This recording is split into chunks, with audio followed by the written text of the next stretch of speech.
Na 21ª hora tenho agora dois convidados, são dois deputados da Comissão Parlamentar de Saúde, Ângela Guerra, que é coordenadora do grupo parlamentar pelo PSD na Comissão de Saúde, e António Salles, pelo PS, na mesma comissão. Muito boa noite a ambos.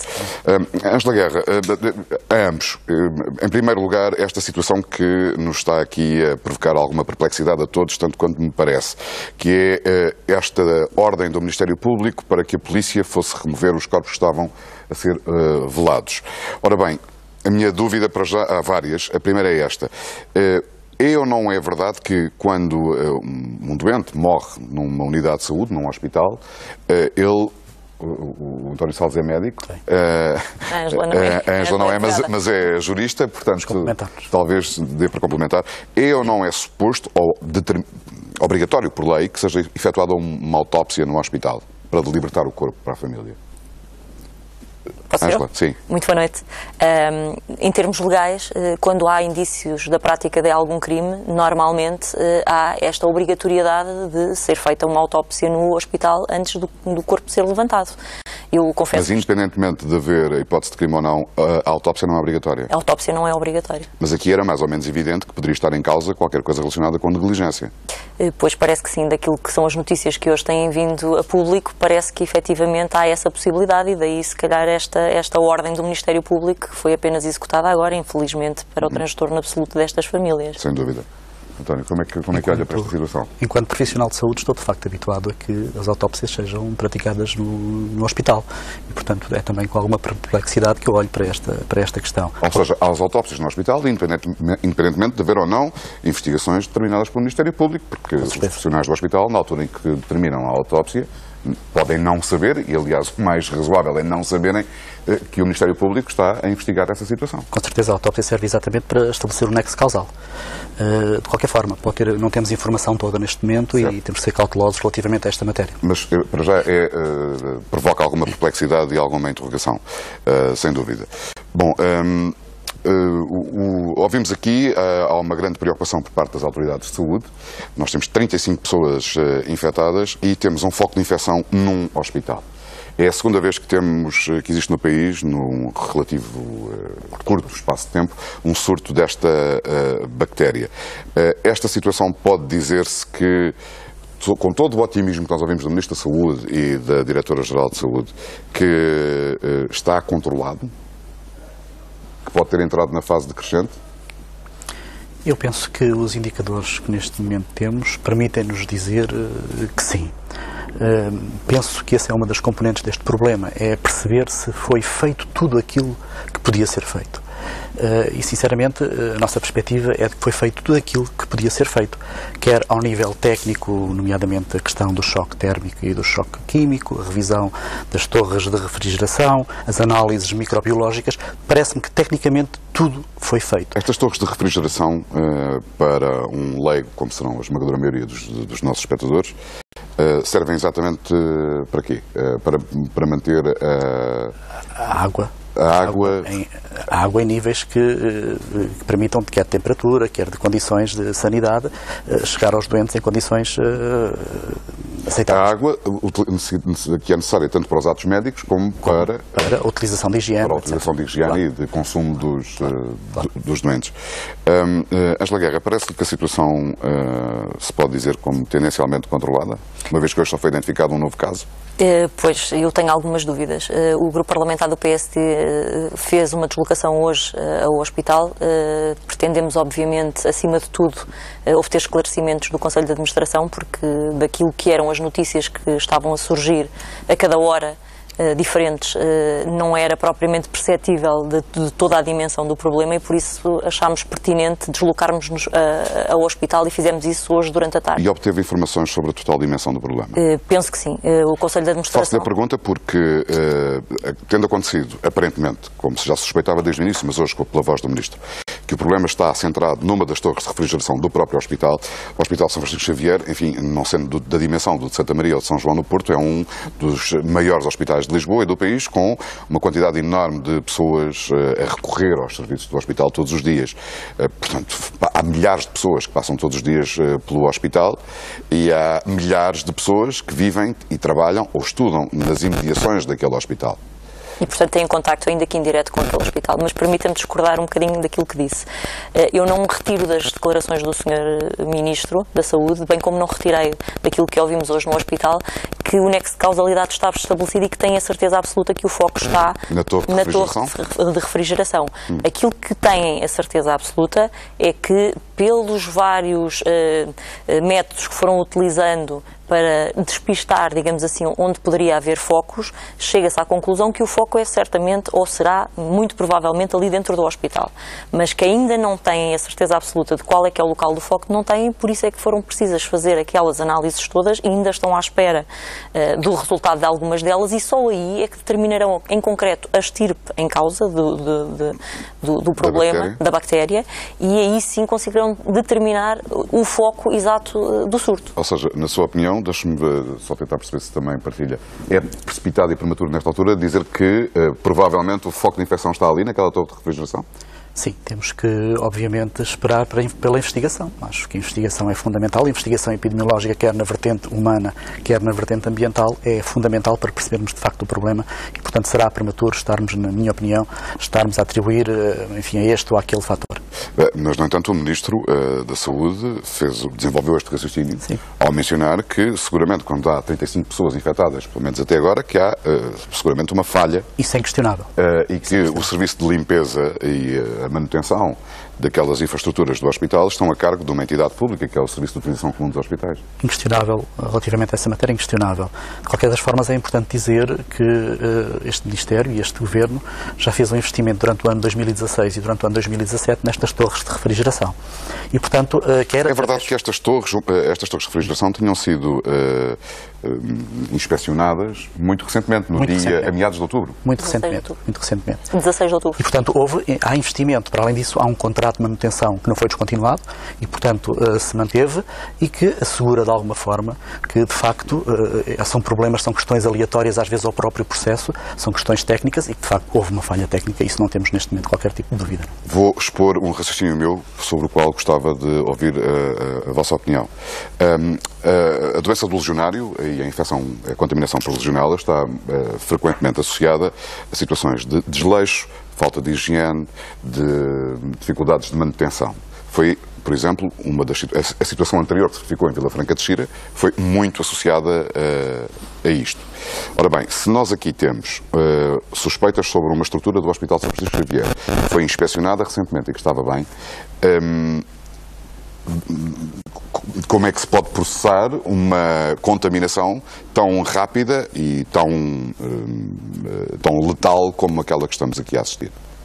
Aquilo que nos foi transmitido hoje, e eu posso reproduzir, é que este tipo de bactéria, por vezes, tem um estado absolutamente latente e consegue ficar dias, semanas, sem que sendo feita uma avaliação técnica, sendo feita uma análise técnica, ela possa dar positivo, porque não dá, às vezes dá negativo, e passado um dia ou dois, ela, por alguma questão ambiental, de maior subida de temperatura ou outra coisa qualquer que se prenda exatamente com o local onde a bactéria está, onde está o foco da bactéria, possa despolutar uma infecção e um surto, e a partir daí desse dia em concreto e não do dia anterior.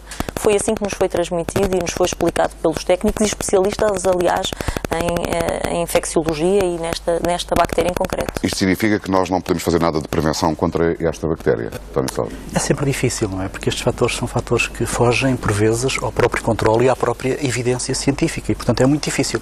O que penso é que, na base da evidência científica, temos que fazer tudo aquilo que nos é possível, e foi tudo aquilo que foi feito, que seja possível para prevenir este tipo de situações. É importante também dizer que a legionela, quando se instala num hospedeiro fragilizado, como foi o caso, com imunodepressão, doentes com imunodepressão, deprimidos do ponto de vista imunitário, obviamente ataca de uma forma muito mais agressiva. E foi exatamente isso que se passou. A maioria dos doentes são doentes com uma idade, e mesmo as vítimas, com idades avançadas. Uhum.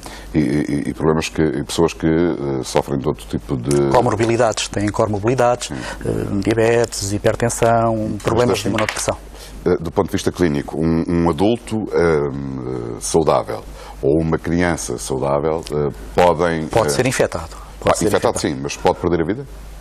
Em condições extremas, sim, sabe que depois as complicações da legionela levam muitas vezes a outro tipo de complicações mais letais, como sejam insuficiências renais, insuficiências respiratórias graves, que depois acabam por levar à falência multiorgânica. Mas, de facto, instala-se com mais facilidade nos doentes que têm comorbilidades, portanto, que têm outras patologias associadas e estão mais fragilizados. Ângela Guerra, como é que, depois desta visita que fizeram hoje os deputados da Comissão Parlamentar de Saúde do PSD, ao Hospital São Francisco Xavier, partilha da ideia de que está tudo a ser feito para tentar perceber e responder ao incidente? Eu penso que neste momento está tudo a ser feito. A questão que me deixa algumas dúvidas é se foi feito em termos preventivos tudo aquilo que havia para fazer. Ou seja?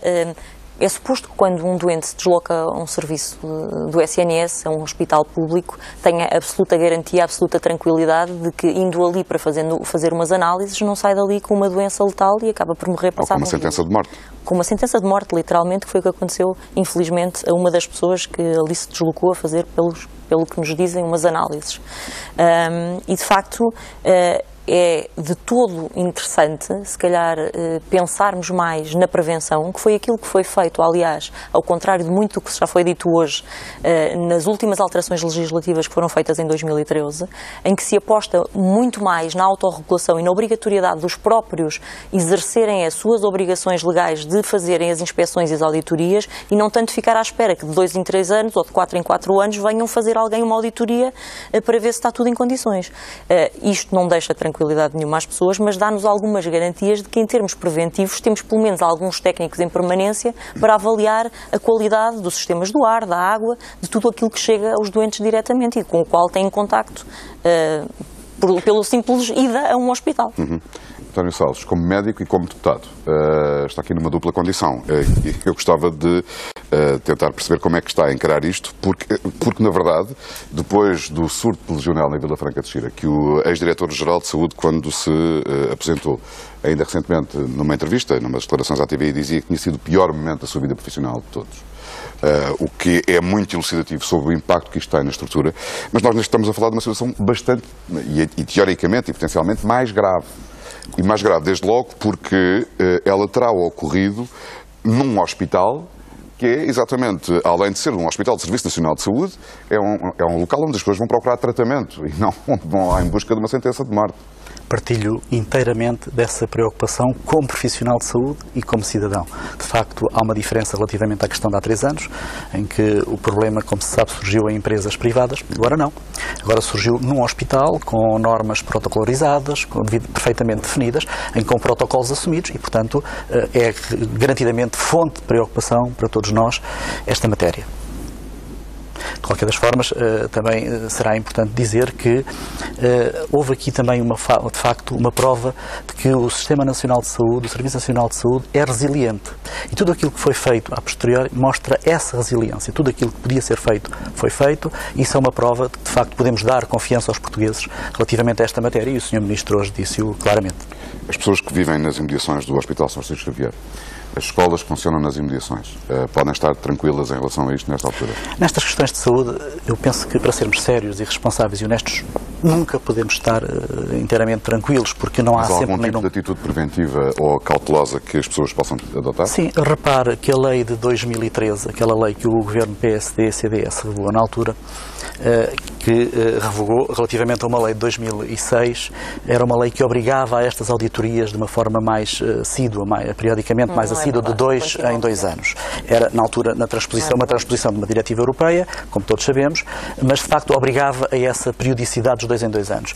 Na altura, o governo PSD-CDS entendeu revogar essa lei, enfim, a deputada Ângela Guerra poderá dar essas explicações, e de facto isso manifestou-se pernicioso para o próprio sistema, sendo que penso que é uma oportunidade para começarmos a pensar, de facto, do ponto de vista legislativo, em apertarmos a malha. Não é? Eu já lhe vou dar a palavra, queria só tentar perceber. Portanto, o que está aqui em causa é, neste momento, a lei que estava em vigor tinha sido aplicada e adotada depois dos incidentes de Vila Franca de Xira. A lei era uma lei que foi revogada em 2013, era uma lei que remetia a uma outra lei de 2006, que foi revogada e que deixou de ter a obrigatoriedade da averiguação ou da investigação feita relativamente às condutas das torres de refrigeração de 2 em 2 anos. Mas isso foi depois do incidente de Vila Franca de Xira? Vila Franca de Xira foi há 3 anos. Bom, não tenho a cronologia aqui à minha frente, agora vai ser... Mas, ou seja, eu só gostava de tentar perceber, talvez, Ângela Guerra, se depois do incidente de Vila Franca de Xira se foi apertada a fiscalização ou se ela foi facilitada. Já agora, só para perceber. É esse o ponto. Eu penso que esta alteração à lei que é anterior à questão de Vila Franca de Xira, mas eu não sei precisar a data concreta de Vila Franca de Xira. Eu sei que este diploma é de 20 de agosto de 2013. 20 de agosto de 2013. Não tenho aqui. É mais grave, não é? Porque depois dela, então, já surgiram estes 2 incidentes, quer em Vila Franca, quer agora no São Francisco. Mas então deixa-me fazer esta pergunta. Depois do incidente de Vila Franca de Xira, que Francisco Jorge, ainda há poucos dias, classificava como a mais grave situação profissional de toda a sua carreira, o Estado não aprendeu o quê?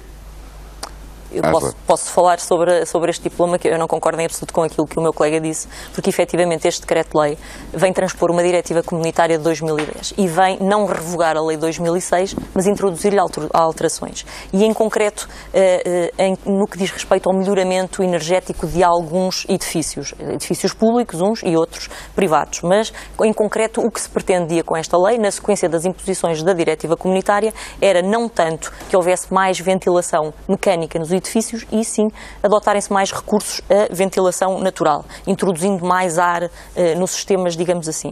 E aquilo que tem sido hoje transmitido para a comunicação social é que efetivamente esta lei veio reduzir a exigência das auditorias. Não é verdade. Mantém-se a exigência das auditorias, como eu lhe disse, 2 em 2 anos, 3 em 3, de 6 em 6, consoante a dimensão do edifício em causa, e para lá disso acrescenta-se mais uma malha fina à norma, obrigando as próprias entidades a fazerem uma autorregulação, exigindo-lhe que tenham um técnico em permanência para fazer estas análises. Daí, por exemplo, hoje termos ouvido os responsáveis do hospital dizer que não só estão sujeitos à análise mensal a que estão obrigados nos termos da lei, mas também têm uma outra análise que fazem de 15 em 15 dias por uma outra entidade. Portanto, transmitiram-nos claramente hoje no hospital que isto não tem nada a ver com alterações legislativas. Já faziam e continuam a fazer. Acha que alguma empresa que possa ter eventualmente problemas de acumulação, de concentração desta bactéria, à semelhança do que aconteceu em Vila Franca de Xira, terá efetivamente esse esquema de... nós estamos a falar de uma suspeita num hospital que tem esse esquema que me acabou de explicar agora, de fiscalização e monitorização. Tem implementado. Acredita que isso acontece na maior parte das empresas onde eventual e teoricamente se podem desenvolver focos de infecção legionela? Elas são fiscalizadas regularmente. É que eu não estou a ver com franqueza muitas dessas empresas com inspeções mensais e quinzenais. Se estivermos a falar de pequenas dimensões nas empresas, tenho muitas dúvidas que possam efetivamente dar cumprimento a estas normas. Mas estas normas são específicas em função da dimensão da empresa e da quantidade e número de trabalhadores que têm na empresa. Para lá disto, há também ainda uma outra regra que foi implementada que não existia, é que, por exemplo, no que diz respeito à legionela, que é a bactéria que estamos hoje aqui a discutir, esta norma, este decreto-lei, veio introduzir uma alteração também numa portaria específica que vem dizer que a matriz, ao contrário do que era feito até aí, a matriz de análise de referência para a água tem que ser 0. E, portanto, isto foi a partir de 2013 que foi introduzido na lei, não existia até então. Portanto, temos mais regras, mais apertadas ainda. E ainda assim disseram-nos hoje os administradores do Francisco Xavier que ainda assim surgem estas coisas e, portanto, há ali qualquer situação que fugiu ao controle destas inspeções obrigatórias e periódicas. Isso significa que é preciso fazer mais? Do ponto de vista legal, do ponto de vista regulador, do ponto de vista inspectivo? Determinado que esteja qual é que é o nexo de causalidade neste surto e infelizmente naquilo que está a acontecer no Hospital São Francisco Xavier, claro que a nossa obrigação enquanto legisladores é avaliarmos se efetivamente tudo aquilo que está previsto na lei é suficiente. A mim não me parece, sinceramente, que haja necessidade de efetuar alterações à lei, porque já está tão apertada a malha da lei que, se derem cumprimento a tudo o que aqui está, basta fiscalizar, basta pôr em prática aquilo que já está escrito na lei. A dúvida que aconteceu, como dizia há pouco, na sua opinião, é o que aconteceu antes de ser manifestado. Na prevenção. o surdo, na sua opinião? Eu quero acreditar que é necessário apertarmos a malha do ponto de vista legislativo e por isso mesmo hoje tivemos conhecimento que há partidos políticos que vão ter iniciativas legislativas neste sentido. O Partido Socialista ainda está a ponderar se vai ou não de facto apresentar uma iniciativa legislativa, mas queremos de facto acreditar que é necessário apertar esta malha de vigilância e de fiscalização. Deixa-me retomar aqui aquela pergunta que eu fiz há pouco. Parece-lhe que o Estado, o país, aprendeu alguma coisa com o incidente de Vila Franca de Xira? Nós aprendemos sempre em saúde com as experiências anteriores. O nosso organismo aprende porque aprende de forma natural. Mas não é disso que eu me refiro. Se houve e se estão em vigor procedimentos, isto porque é esta a dúvida das pessoas, não é? Quer dizer, quando nós estamos perante uma notícia destas que ocorre num ambiente hospitalar, enfim, é óbvio que ninguém desejava que isto acontecesse, mas é bom tentar perceber porque é que aconteceu e se é possível impedir que volte a repetir-se, não é? E é esse o sentido da minha interpelação. De uma forma séria e responsável, penso que teremos que fazer tudo para que se evite que se volte a repetir tudo. Penso que quer do ponto de vista legislativo, apertando um pouco a malha, do ponto de vista é importante também a questão da informação atempada às pessoas, a literacia nesta matéria é também muito importante. Penso que isso tem sido feito também nesta matéria. Penso que, de facto, temos que evoluir e temos um percurso para fazer nessa matéria de uma forma séria e responsável. Também penso que este Governo tem feito nestes 2 anos e com certeza também aprenderá alguma coisa com esta matéria e por isso teremos que ponderar algumas iniciativas legislativas ou apoiando outras ou tendo nós mesmos também essas iniciativas legislativas. Mas isso é para todos os partidos políticos e eu penso que isso é matéria de consenso suprapartidário, não deverá ser excessivamente politizado porque são questões essencialmente técnicas e portanto deve ser matéria de consenso suprapartidário, na minha opinião. António Salles, Ângela Guerra, muito obrigado por terem vindo à TV 24.